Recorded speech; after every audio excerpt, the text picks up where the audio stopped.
तो welcome friends, welcome to today's new episode. और आज हम सीखेंगे फिर एक नई चीज़। इसके पहले हम लोगों ने सीखा कि किसी सर्कुलर आर्क, अगर कोई सर्कुलर आर्क है, ठीक है, जिसका रेडियस ऑफ कर्वेचर यानी वो सर्किल जिससे वो आर्क बना है वो रेडियस आर है, और वो अपने सेंटर पर अगर अल्फा एंगल एक्सटेंड करता है या बनाता है ये आर्क ए बी, तो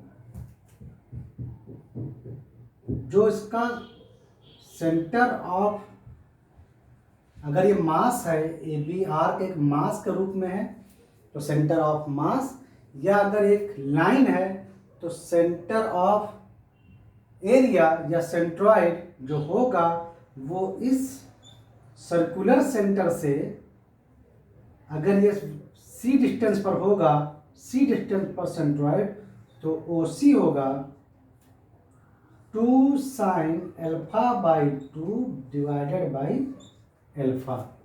यार अल्फा जो एंगल है वो रेडियन में मेजर किया गया। ये सिमेट्रिक एक्सिस होगी, मतलब ये हाफ एंगल पर ये जो लाइन होगी यहाँ पर होगा उसका सेंट्रॉइड। तो ये तो हमने सीखा था पिछले एपिसोड में। आज हम इस एपिसोड में नई चीज सीखते हैं।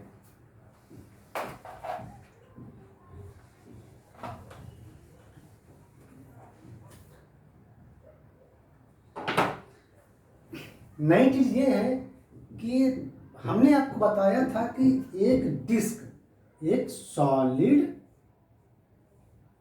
डिस्क या एक प्लेन एरियल सर्किल, जैसे सर्कुलर कागज जिसकी थिकनेस नहीं है, मतलब हम लेट्स इट बी 0 बट वो रिंग नहीं है, मतलब एक सर्किल जिसमें एरिया हो, एरिया मतलब एरिया में मैटर हो, जैसे एक गोल कागज का टुकड़ा। ये रिंग से अलग है क्योंकि रिंग में बीच में कुछ नहीं होता है।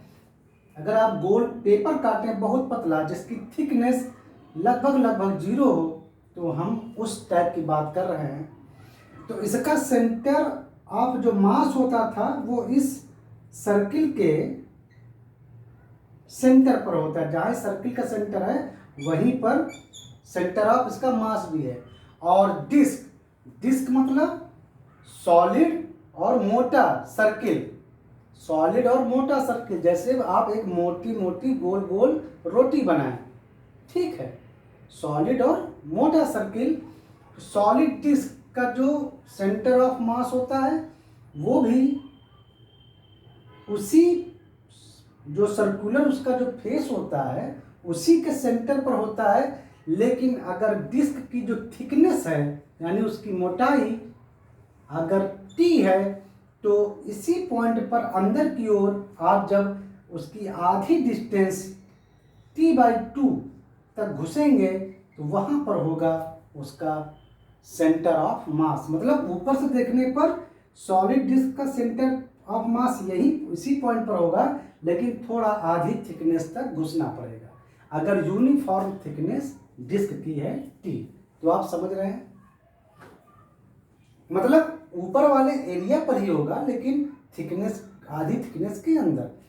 तो ये बात तो हमको पता है, क्योंकि ये बिल्कुल सिमेट्रिक है तो हम समझ गए। लेकिन सपोज करो आपके पास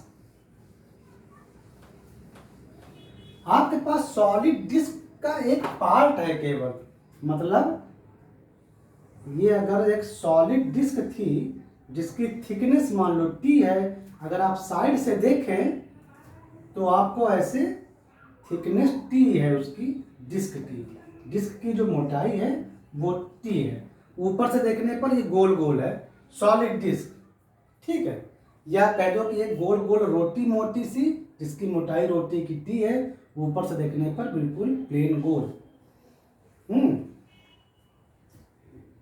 तो इस सॉलिड डिस्क का अगर हमको एक पार्ट पता हो, यानी केवल एक सर्कुलर पार्ट, जैसे इसका सेंटर था, अभी तो ये फुल डिस्क है, ये मान लो हमको बस सॉलिड डिस्क का इतना सा टुकड़ा पता है और बाकी टुकड़ा नहीं पता है। ये मोटाई उसकी वही एक थी, ये देखो, ये एक सॉलिड डिस्क है।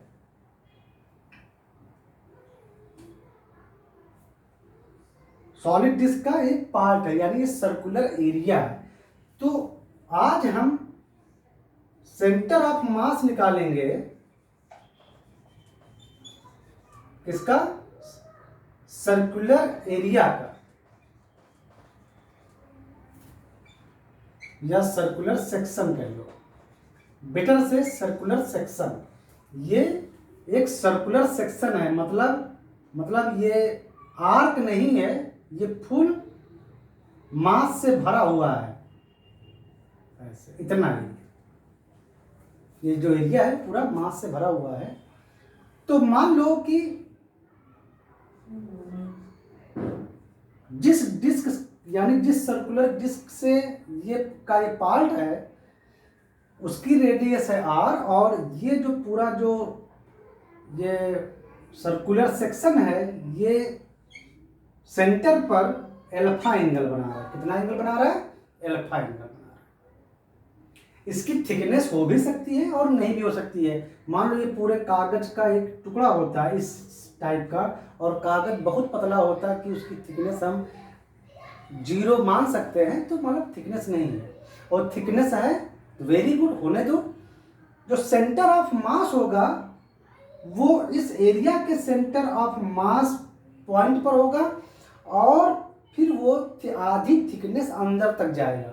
अगर थिकनेस यूनिफॉर्म है तो इस सेक्शन की, ठीक है, ये बात हम समझ रहे हैं।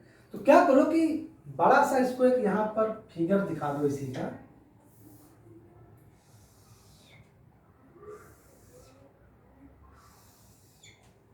ठीक है, ये एंगल अल्फा और रेडियस आर, ये थोड़ा इस साइज का ऐसे है, थोड़ा इसी को हमने थोड़ा स्केल करके बड़ा बना दिया ताकि आपको दिक्कत ना हो।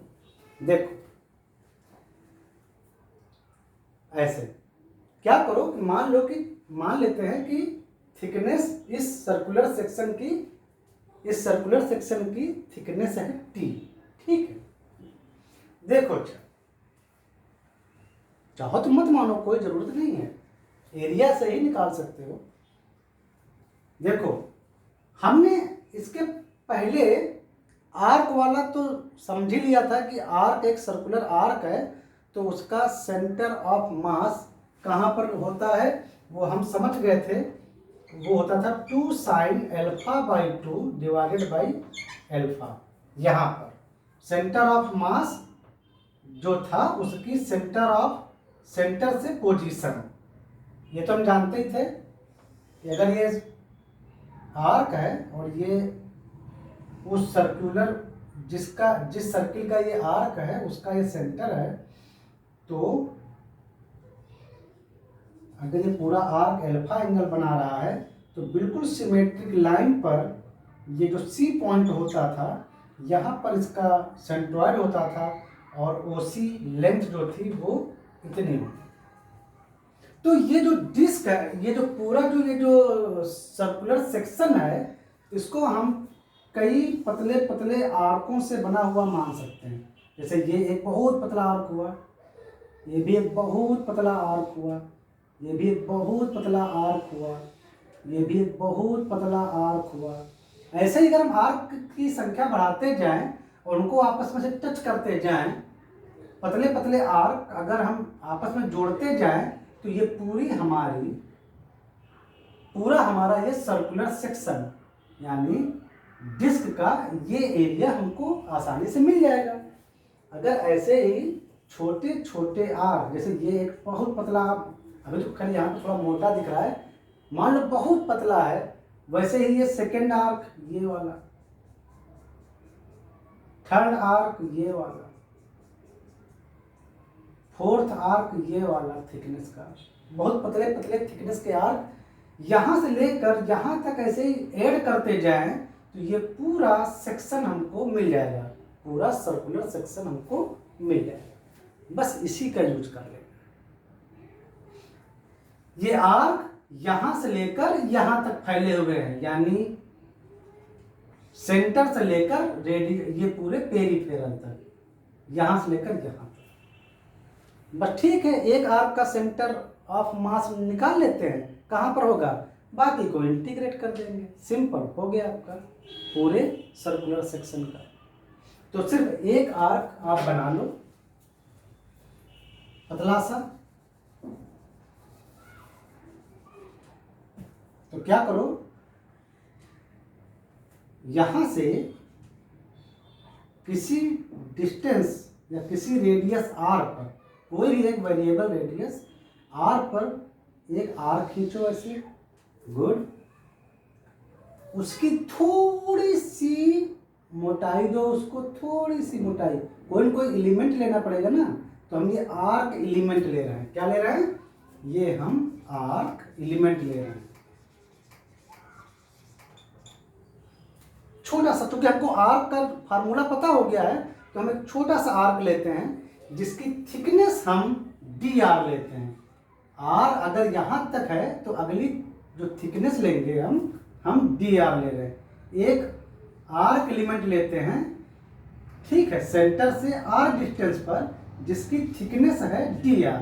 भैया D R tends to zero, एकदम जीरो नहीं but very near to zero, ताकि ये बिल्कुल आर्क लगे, ज्यादा मोटाई ना हो, नहीं तो फिर आर्क नहीं लगेगा। तो आर्क लगे इसलिए d r is tending to zero. R हमने लिया है कोई एक डिस्टेंस, रेडियस, और ये रेडियस कहां से कहां तक वेरी करेगी, आर इक्वल टू जीरो से are equal to capital R तक। अगर r इक्वल टू जीरो से लगाकर r equal to capital R equal to zero यहाँ पर है सेंटर पर, फिर r equal to capital R यहाँ पर है, तो अगर इस यहाँ से लेकर यहाँ तक सारे आर्क आप जोड़ते चले जाओगे, यहाँ से लेकर यहाँ तक, तो ये पूरी डिस्क भर जाएगी। यानी ये जो पूरा जो डिस्क का पार्ट या सर्कुलर सेक्शन का पार्ट है वो पूरा भर जाएगा, यानी पूरा हमको सर्कुलर सेक्शन मिल जाएगा। समझ में आया, सिंपल। तो ये अल्फा एंगल था, तो सिमेट्रिक एक्सिस ये है, यानी इसी के लॉन्ग ये alpha by two half angle, यानी इसी के लॉन्ग होगा हमारा सेंटर ऑफ मास। वो आपको पता है कि एक्सिस ऑफ सिमेट्री पर सेंटर ऑफ मास होता है। देखो, तो अगर इस ओर अगर आप एक्स एक्सिस मान रहे हैं, तो सेंटर ऑफ मास का पोजीशन केवल इस आर्क का कितना होगा, इंटीग्रेशन होता है फॉर्मूला।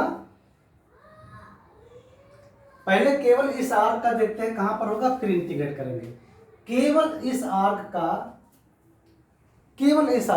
कहां पर होगा सेंटर ऑफ मास, ये बिल्कुल आर्क है जो कि रेडियस स्मॉल आर की है, स्मॉल आर रेडियस वाला ये आर्क है, बस इस पर केवल ध्यान दो, छोटे वाले आर्क पर। तो इसका जो सेंटर ऑफ मास होगा वो होगा 2 sin अल्फा बाई टू ये देखो, ये फार्मूला हमने यहाँ पर आर में लिखा था, तो 2r sin alpha by two divided by alpha, इतनी डिस्टेंस पर होगा सेंटर से, केवल इस वाले आर्क का होगा, केवल इस एलिमेंटल आर्क का होगा। तो जो पूरा जो डिस्क हो, ये पूरा जो सर्कुलर सेक्शन है, इसका जो सेंटर ऑफ मास होगा यहां से, वो कहां पे होगा, इंटीग्रेशन, पहले तो फार्मूला क्या होता है कि जो हम मास ले रहे हैं dm, छोटा सा मास, तो हम यहाँ पर ये छोटे से r का मास लेंगे। फिर छोटे से मास का सेंटर ऑफ मास किधर है, वो उसको स्मॉल x से लिखेंगे, केवल इस छोटे से मास का, और डिवाइडेड बाई m टोटल। यही तो हम जानते हैं ना फार्मूला। गुड। dm मतलब इस छोटे से r का मास। तो देखो पहले हम निकालते हैं dm, मतलब छोटे से आर्क का ये मास, जो कि स्मॉल r रेडियस का आर्क है, उसका मास। तो मास क्या होता है, वॉल्यूम, वॉल्यूम इसका वॉल्यूम, और इनटू डेंसिटी। मान लो कि इस ये जो सॉलिड डिस्क का जो ये जो टुकड़ा है छोटा सा, ये जो सॉलिड डिस्क है, ये जो सर्कुलर सेक्शन है सॉलिड, इसकी डेंसिटी है रो। थोड़ी देर के लिए रो मतलब डेंसिटी। तो डीएम होता है वॉल्यूम और इनटू डेंसिटी। यही तो पढ़ा ना आपने। वॉल्यूम क्या होता है, area into thickness into density.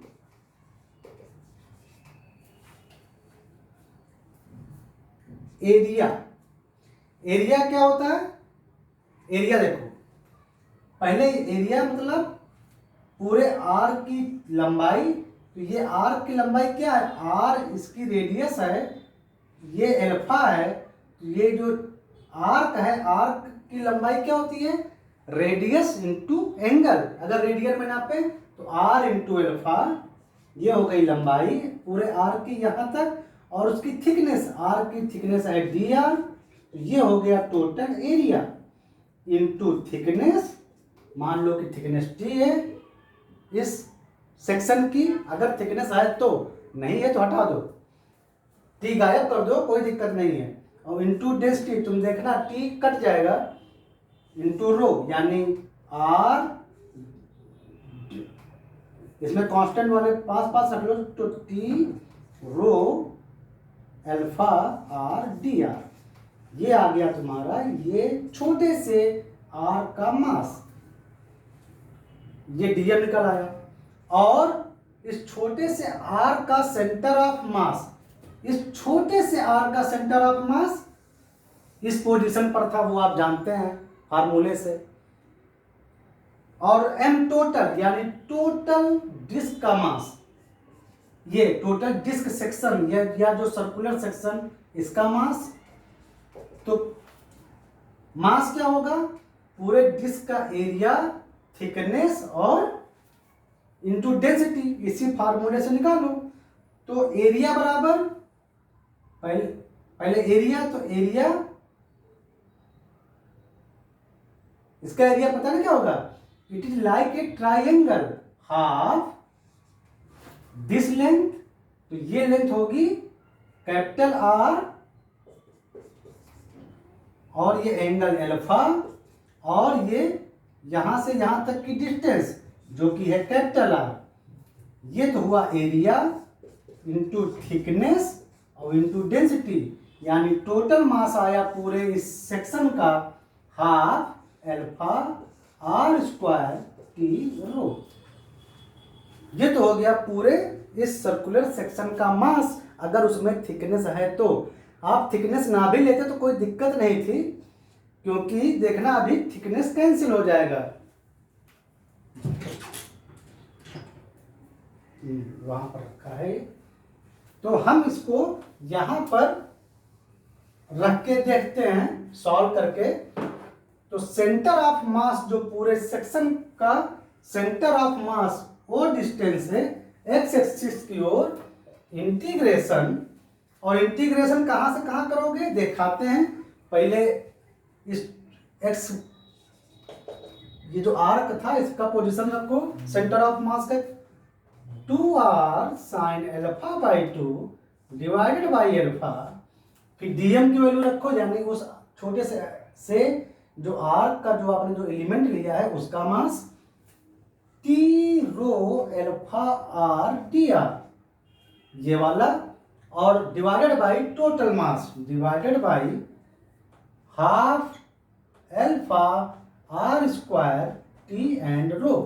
तो ये देखो टी टी कैंसिल और डेंसिटी भी कैंसिल, इसलिए हमने कहा था कि मन हो तो लो, मन हो तो ना लो, क्योंकि अगर यूनिफॉर्म थिकनेस है तो सेंटर ऑफ जो मास होता है वो तो एरिया के उसी पॉइंट पर होगा, बस वो आधी थिकनेस तक अंदर की ओर जाएगा।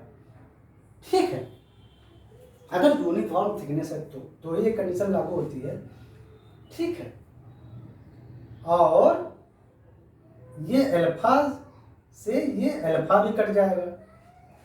अब बची रेंज लगाने के लिए, तो डी आर में स्मॉल आर में आप ले रहे हो, रेंज कहां से कहां तक थी, R equal to small zero से are equal to capital R तक।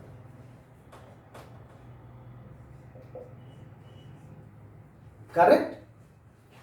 तो क्या आ जाएगा ये, इसमें जो कांस्टेंट है बाहर निकाल लो, ये 2 ऊपर जाएगा, यहां पर 4 हो जाएगा, तो 4 बाई कैपिटल आर स्क्वायर, और ये साइन अल्फा बाई 2 भी कांस्टेंट है, साइन अल्फा बाई 2 बाहर आ गया। ठीक है, और ये अल्फा कांस्टेंट है तो 1 बाई अल्फा कांस्टेंट बाहर आ गया, अल्फा रेडियन में है, ये भी बाहर आ गया। और क्या बचा, इंटीग्रेशन आर इक्वल टू 0 से are equal to capital R, r r means r square d r. इसको जब आप सॉल्व करोगे तो ये केवल आ जाएगा आपका आर का integration r cube divided by 3, r square का इंटीग्रेशन ये आ जाएगा, लिमिट लगा दोगे आर इक्वल टू 0 से are equal to capital R, तो ये वैल्यू आपकी आ जाएगी आर क्यूब बाई 3। अब ये वैल्यू उठा के इतनी जगह पर रख दो, तो हमारा टोटल ये आ गया 4 by capital R square sine alpha by 2, और ये 1 बाई अल्फा, और फिर ये आर क्यूब बाई 3। तो ये आर स्क्वायर से ये क्यूब कट गया, बचा आर, तो ये आपका आ गया 4 divided by 3 r sine alpha by 2 divided by alpha. तो यानी आपका जो सर्कुलर सेक्शन कोई सर्कुलर सेक्शन है, पूरा सर्कुलर सेक्शन जिसमें बीच में उसके इस सेक्शन में मास हो, रिंग की तरह ना हो, और उस सर्कुलर सेक्शन का रेडियस कैपिटल आर है, तो उसका जो सेंटर ऑफ मास होगा वो उस सर्कुलर सेंटर से अगर यहां पे है सी पॉइंट पर, तो ये जो डिस्टेंस होगी, ये डिस्टेंस एक्स बार यानी ओ से सी की दूरी यानी सेंट्रॉइड की दूरी होगी 4 capital R sine alpha by 2 divided by 3 alpha. ये आपका फार्मूला है, मतलब सेंट्रॉइड की ओ से दूरी यानी सर्कुलर सेक्शन के सेंटर से सेंटर ऑफ मास की दूरी, सर्कुलर सेक्शन के सेंटर से सेंटर ऑफ मास की दूरी यानी ओ सी विल बी दिस। ये आपका फार्मूला निकल आया है। ये मैंने आज आपको एक मेथड बताया है, वो आर्क से डेराइव किया गया है, जो हमने पिछले एपिसोड में जो आर्क्स पढ़ा, यानी जो एक आर्क का सेंटर ऑफ मास निकाला ना, उसी आर्क को सम करके हमने पूरी एक डिस्क पार्ट का हमने निकाला, एक सॉलिड डिस्क पार्ट का। इसको हम एक अदर तरीके से भी और निकाल सकते हैं, वो हम आपको अगले एपिसोड में बताते हैं, ताकि आपको थोड़ा इंटीग्रेशन के प्रति आपका लगाव पैदा हो। ठीक है, और आप इसका एक एप्लीकेशन देख लीजिए। मान लो कि आपको निकालना है हाफ सॉलिड डिस्क का, ये देखो ये हाफ सॉलिड डिस्क है। सॉलिड डिस्क मतलब इसकी थिकनेस है भी, हो भी सकती है और नहीं भी हो सकती है। जैसे ये पूरा एक हाफ हाफ सर्कुलर कागज का टुकड़ा है, ये यहाँ सेंटर है, ठीक है। आधी डिस्क है, सेमी सर्कुलर डिस्क, और जिसकी रेडियस कैपिटल आर है। तो समझ रहे हैं कि आप कि इसका सेंटर ऑफ मास कहाँ होगा? Centre of mass symmetric axis पर होगा, यानी 90 डिग्री से जो लाइन जाएगी इस पर होगा और यहाँ कहीं होगा। तो OC बराबर, यानी सेंटर से दूरी होगी 4r साइन। ये जो पूरा जो हाफ सर्कुलर डिस्क है, ये सेंटर पर एंगल कितना बना रहा है? पाई। तो यानी साइन पाई बाई 2, यहाँ अल्फा इक्वल टू पाई है, तो अल्फा की जगह पर पाई रखो तो pi by 2 divided by 3, alpha की जगह पाई, रेडियन में रखना है। साइन पाई बाई 2 की वैल्यू 1, यानी 4r बाई 3 पाई।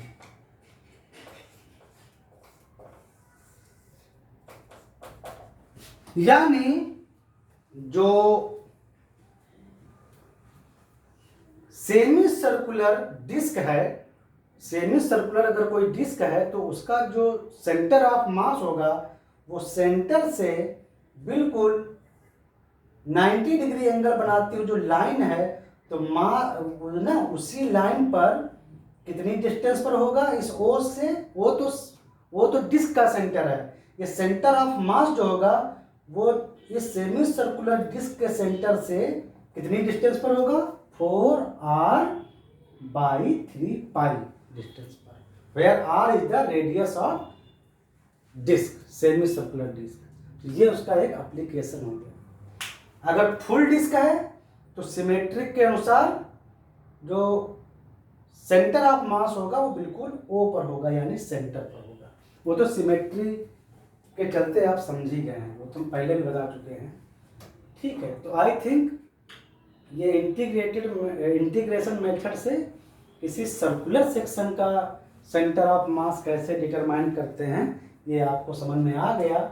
थोड़ा सा आप एक बार इसमें इंटरेस्ट पैदा करेंगे।